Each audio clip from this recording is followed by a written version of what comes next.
మన ముకుంద జ్యువెలర్స్ కొత్త బ్రాండ్ పూర్వి అందమైన 18 గ్రామ్స్ బంగారు ఆభరణాలు దుబాటు ధరల్లో. వివరాలకు సంప్రదించండి. నమస్తే రమ్మగారు. నమస్తే జయ. రమ్మగారు, మార్గశిర మాసం మొత్తం కూడా విష్ణుని పూజిస్తాం, విష్ణుని ఆరాధిస్తాం, విష్ణు సహస్రనామాలు చదువుకోవాలి. అందరూ సామూహికంగా చదువుకున్నా మంచిది. విష్ణు సహస్రనామాలతో పాటు లక్ష్మి అష్టోత్తరం కూడా చదువుకోవాలి కదండి. దీనికి గల ప్రత్యేకమైన కారణాలు ఏంటి రమ్మగారు? విష్ణు సహస్రనామాలు మొత్తం చదువుకోవాలా? విష్ణు సహస్రనామం ఏంటంటే, ఏదైనా ఒక సహస్రనామం ఒక దైవనామం అనుకో జయ. మనము ఒక దైవ సంబంధమైన రామాను, కృష్ణాను, గోవిందాను, మధుసూదన, జనార్దన ఏదైనా ఒక నామం చదువుకుంటాం. ఈ నామానికి సంబంధించిన ఎనర్జీ రిలీజ్ అవుతుంది దాంట్లోంచి. మనం పదే పదే అనుకోవటం వల్ల ఈ ఎనర్జీ వల్ల ఏ వ్యక్తి అయితే అంటాడో అతని లోపల మార్పు సంభవిస్తుంది.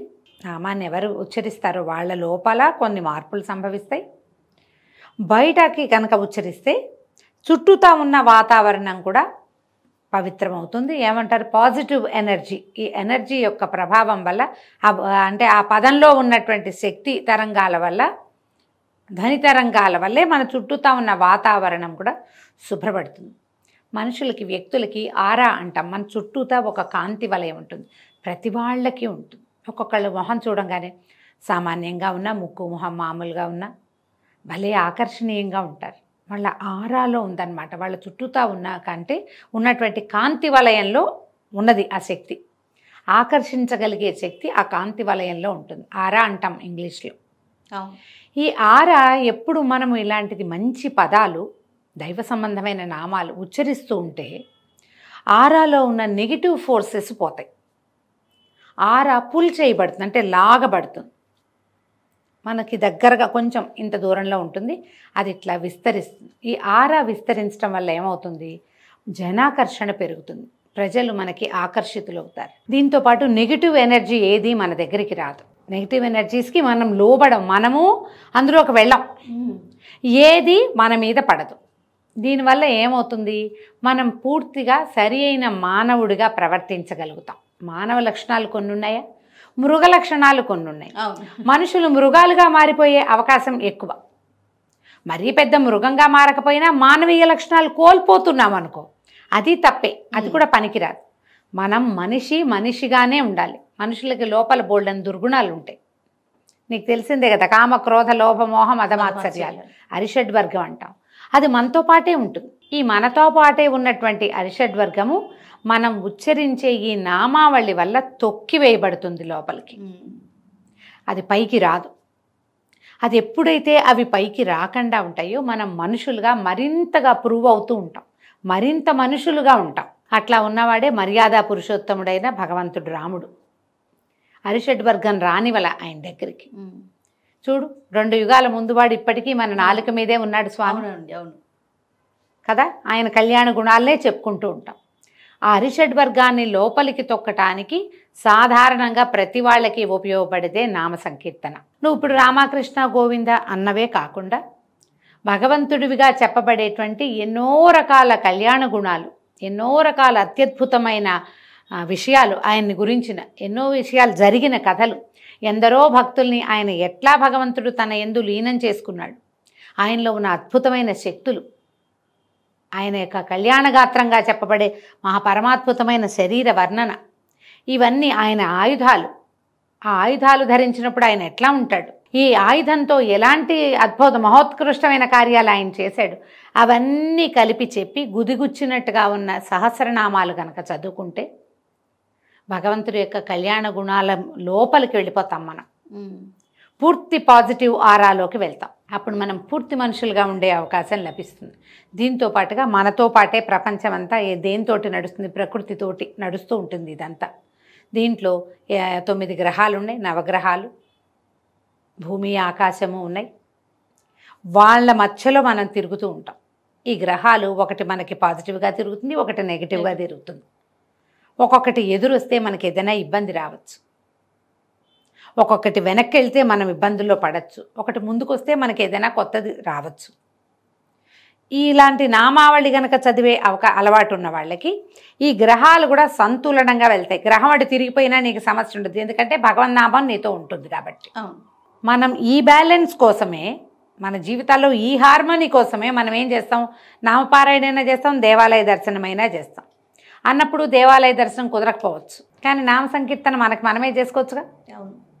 ఒకటి చిన్న చిన్న నామాలు కాకుండా మాలలుగా ఉన్నటువంటి చక్కగా వరుసగా మొదలుపెట్టి చెప్పబడినటువంటి నామాలు చదువుకుంటే విశేషమైన ఫలితం లభిస్తుంది. అందుకని సహస్రనామం చెప్పబడింది.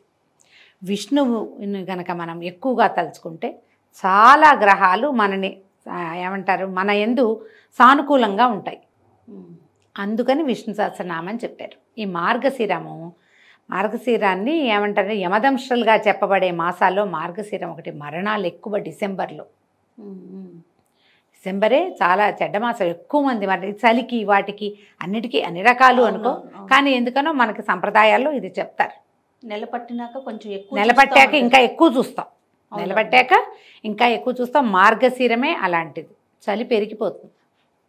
అందుకని ఇలాంటప్పుడు మనకి ఈ జీవశక్తిని మరింతగా పెంచేటువంటి సహస్రనామ పారాయణ మంచిది. ఇందులో విశేషంగా ఎవరు చేయాలి ఎవరు చేయకూడదు అంటే అందరూ చేయాలి, అందరూ చేయొచ్చు. ఎప్పుడు చేయాలి? సాయంకాలం చేస్తే చాలా మంచిది.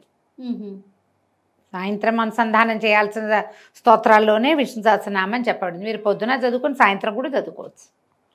ఈయన్ని అనుసంధానం చేసి మనం విష్ణు సహస్రనామం చదువుకుంటే ఆయనతో పాటు మనం లక్ష్మీ అష్టోత్తరం కూడా చదువుకోవాలి. అయితే మళ్ళీ ఏ గ్రహాలు ఎవరికి, ఏ నక్షత్రం వాళ్ళకి, ఏ రాశి వాళ్ళకి అంటే అన్ని రాసుల వాళ్ళకి ఉపయోగపడే ఒక ప్రత్యేకమైన విషయం ఉంది విష్ణు సహస్రంలో. మామూలుగా మనకి ఎన్ని నక్షత్రాలు? 27. ఒక్కొక్క నక్షత్రానికి 4 పాదాలు ఉన్నాయి కదా. 27 × 4 ఎంత? 108. విష్ణు సహస్రనామంలో విశ్వం విష్ణుర్వ షట్కారో దగ్గర నుంచి చివరి దాకా 108 శ్లోకాలు ఉన్నాయి. ముందు పూర్వపీఠిగా ఉంది, ఉత్తరపీఠిగా ఉంది. పూర్వపీఠికలో భీష్మ యుధిష్ఠిర సంవాదం కనపడుతుంది. తర్వాత భగవంతుడు చెప్పినవి కూడా కనపడతాయి. భగవంతుడు చెప్పింది, శివపార్వతీల సంవాదం, అర్జున ఉవాచ, ఇవన్నీ కనపడతాయి కదా.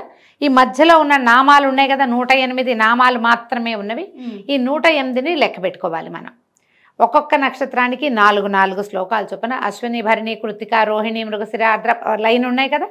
ఈ లైన్ ప్రకారము ఒక్కొక్క అశ్విని నక్షత్రానికి మొదటి 4 శ్లోకాలు, భరణికి 5, 6, 7, 8, కృతికకి 8, తర్వాత 9, 10, 11, 12 ఇట్లా. ఒక్క పాదం, మీ పాదం ఏదో ఆ ఒక్క శ్లోకమే చదువుకున్నా మంచిదే. లేదా మీ నక్షత్రం ఏదో, ఒక్కొక్కసారి ఈ పాద నిర్ణయం కొంచెం అటు ఇటు మొదటి పదం రెండో పదం కన్ఫ్యూజన్ ఉంటుంది. సమయాలను బట్టి పంచాంగంలో ఒకటి ఉంటుంది, క్యాలెండర్లో ఒకటి ఉంటుంది, ఆన్లైన్ కొడితే ఇంకొకటి వస్తుంది, ఇలా వస్తాయి. అవును. అందుకని ఏం చేయొచ్చు మనం, మన నక్షత్రానికి 4 శ్లోకాలు. ఈ 4 శ్లోకాలని చాలాసార్లు మనం చదువుకోవచ్చు. మొత్తం నామాలు చదవలేము అని అనుకున్న వాళ్ళు మీ 4 చదువుకోవచ్చు.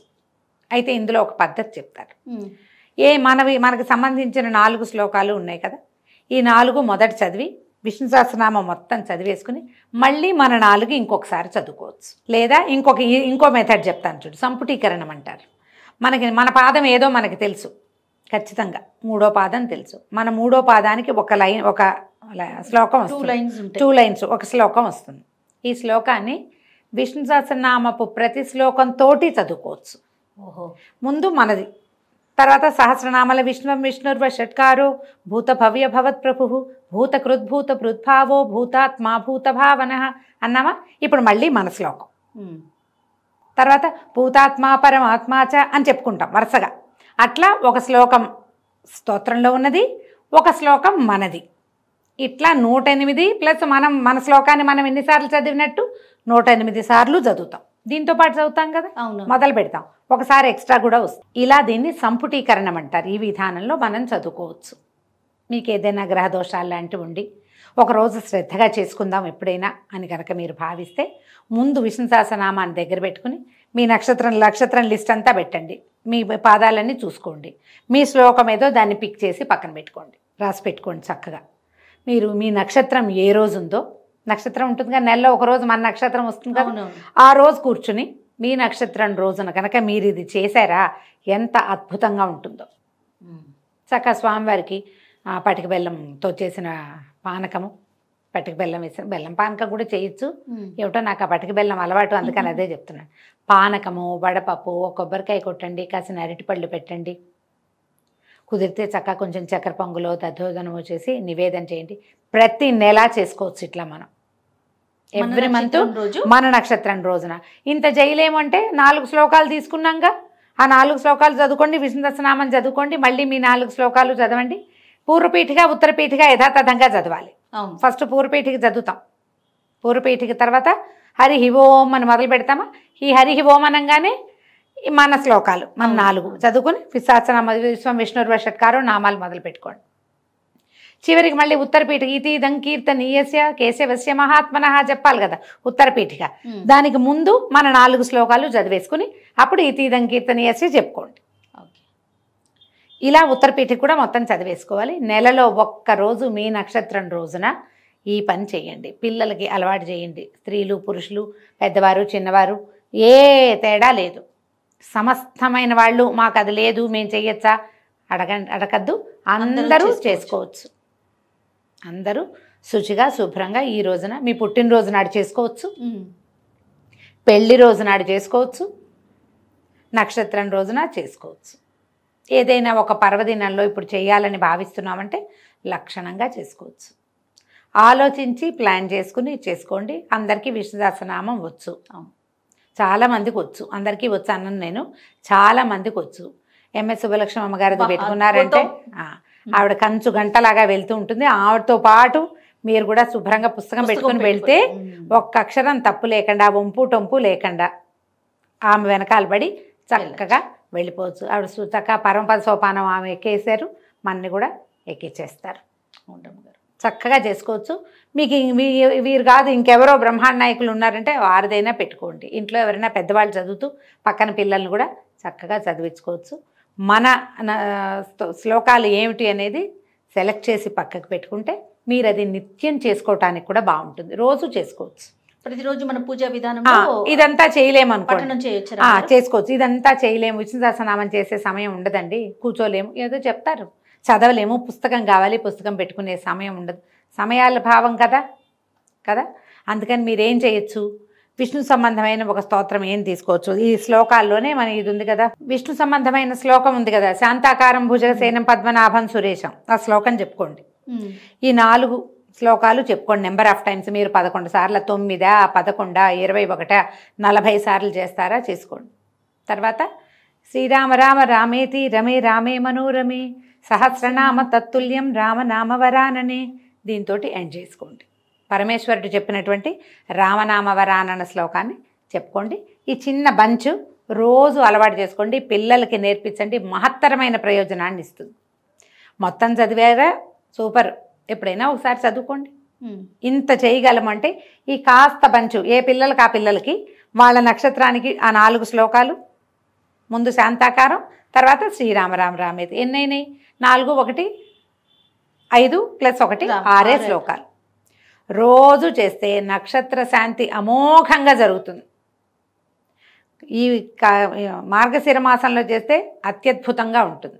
మీకు ఏది అవకాశం కుదిరితే ఎన్ని పద్ధతులు చెప్పాను ఏదైనా చేసుకోండి తప్పకుండా. ఏది ఏమైనా మార్గశిరంలో మొదలు పెట్టడం అంతే. అంతేనా రమ్మగారు? అంతే. నమస్తే. నమస్తే జయ.